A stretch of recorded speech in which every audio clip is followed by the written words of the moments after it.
Today's topic is about 6 resumes red flags you can avoid. Um, there is a lot of truth to the old adage you can't beat someone at their own game.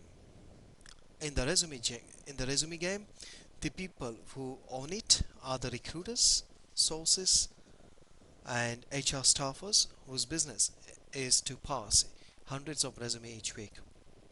They can put your resume into larger context in a matter of seconds. Their job is to constantly be on the lookout for any disqualifying factor. Here are 6 key red flags you should avoid. First is generic resume. If you want to earn serious consideration from an employer, provide the same to him or her. If it appears that you haven't taken the time to customize your resume for the specific job in which you are interested and the company where it's found, you raise the most basic red flag question. What is the relevance of this resume to this particular job? Here the solution is customize each resume you send out and make certain you mirror the words found in the job description on your resume.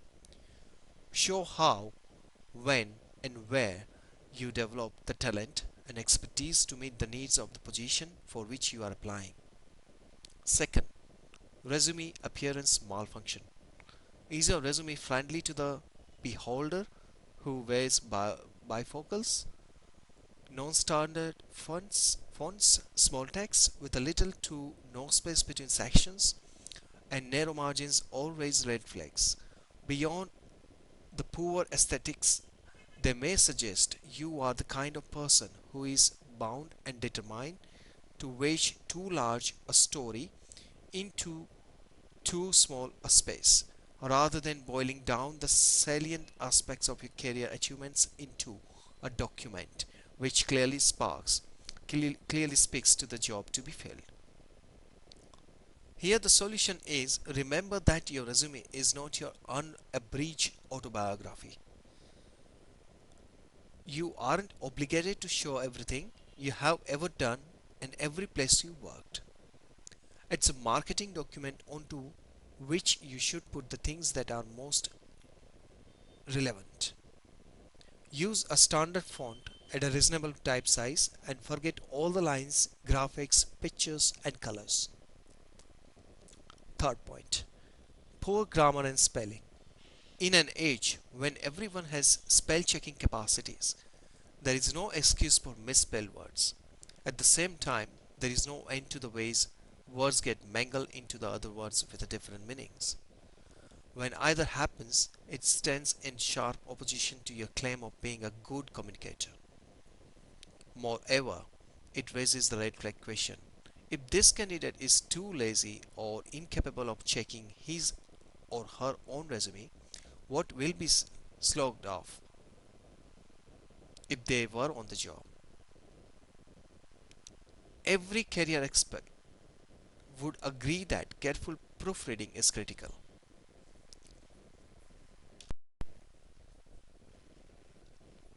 Fourth, resume timeline gaps.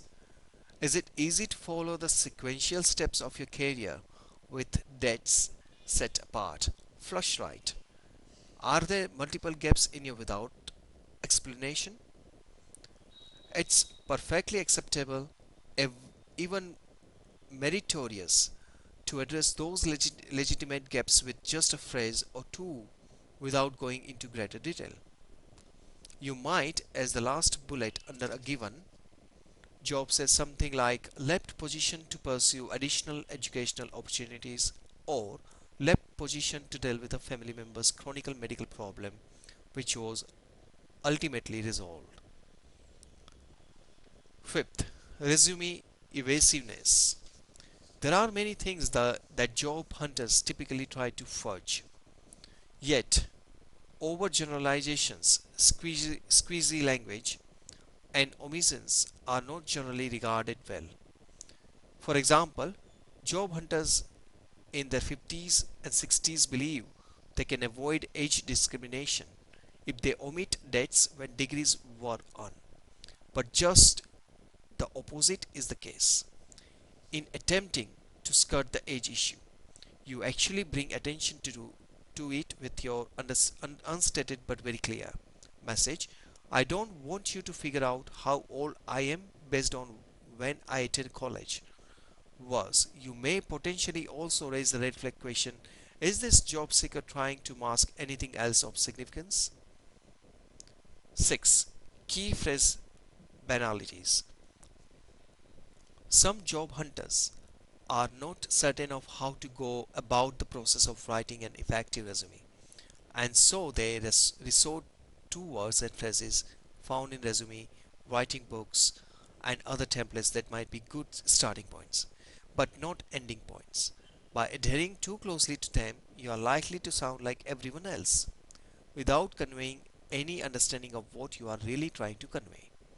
Using Hackneyed phrases like hard worker, out of the box thinker, team player, excellent communication skills, etc.